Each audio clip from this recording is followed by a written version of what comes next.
I do remember that they got a call, something terrible had happened, and Brittany had died, and that he was in jail, and everybody was just so confused. I remember everybody thinking there has to be a mistake. Look, something is terribly wrong.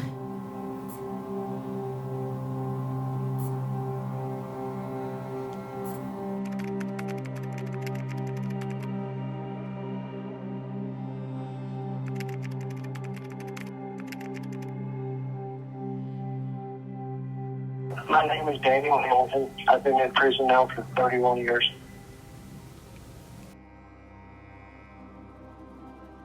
That evening, I got up and worked on my computer, and Brittany came in, so I gave her a drink, and I gave her a hug, and told her to go back to bed. So she went back to bed, and sometime later was when I heard the thumps coming out of her room.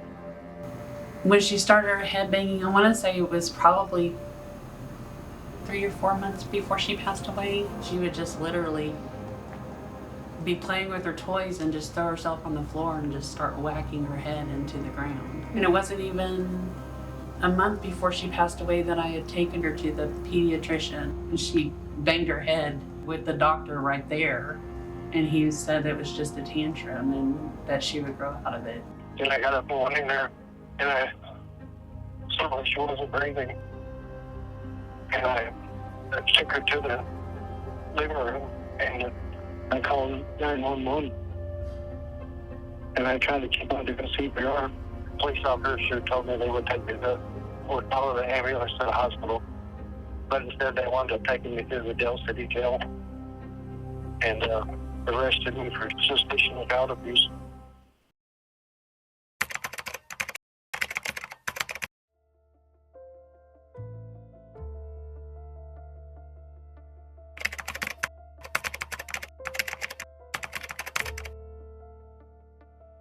Daniel Hamilton was convicted on a theory that doesn't hold up anymore. The evidence that was provided to the jury did not accurately describe what occurred to this child. The medicine and the file available to me do not prove to me this was a homicide. The typical so-called shaking baby who goes on to die will only have 3 findings.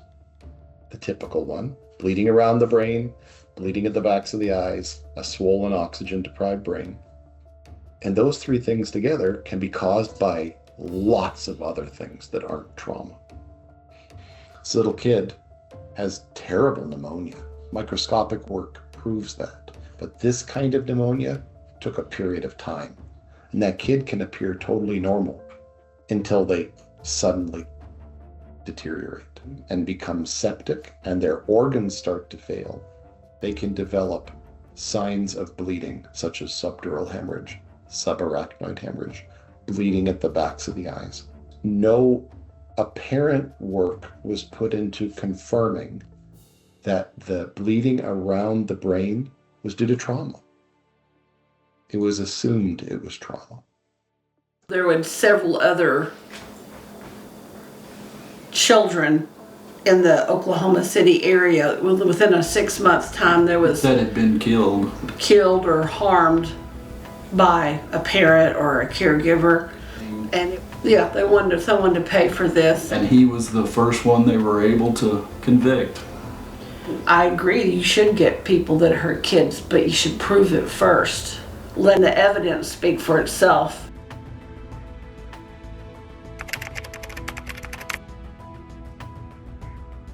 They will never convince me that he could have lifted that child up, much less anything else.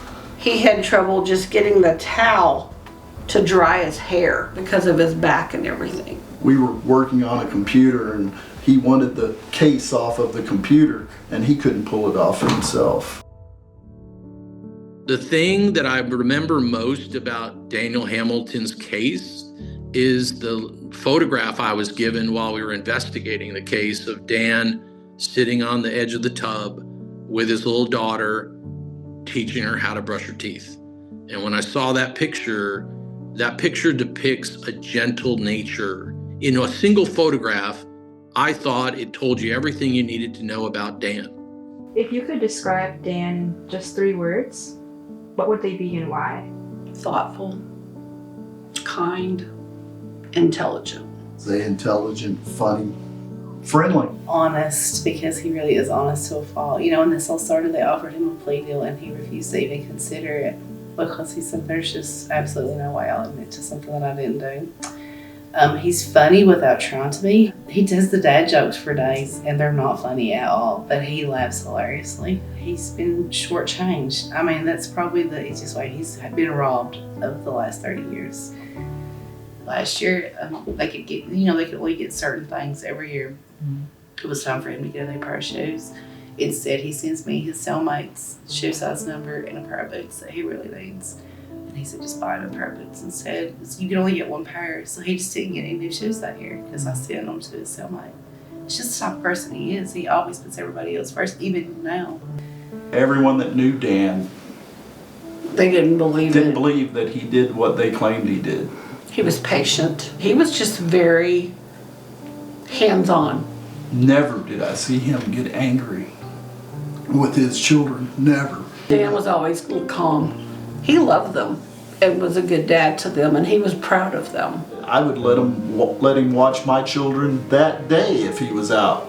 And I'd watched him with his kids. I'd watched him with my kids.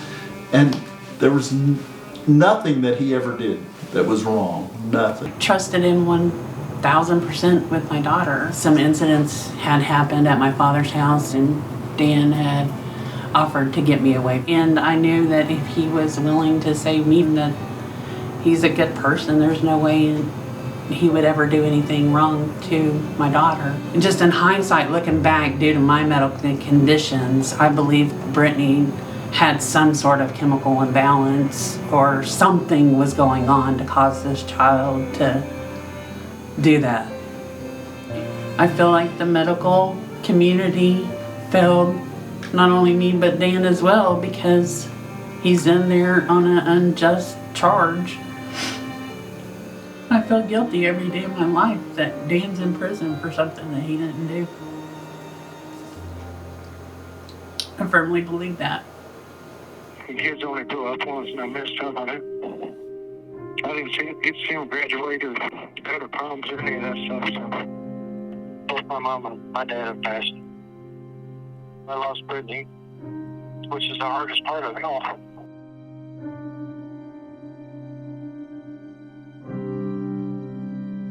Never again to put the sun on your face. Or smell the freshness of the earth in the spring. Catch the raindrops as they fall, or run, just because you can.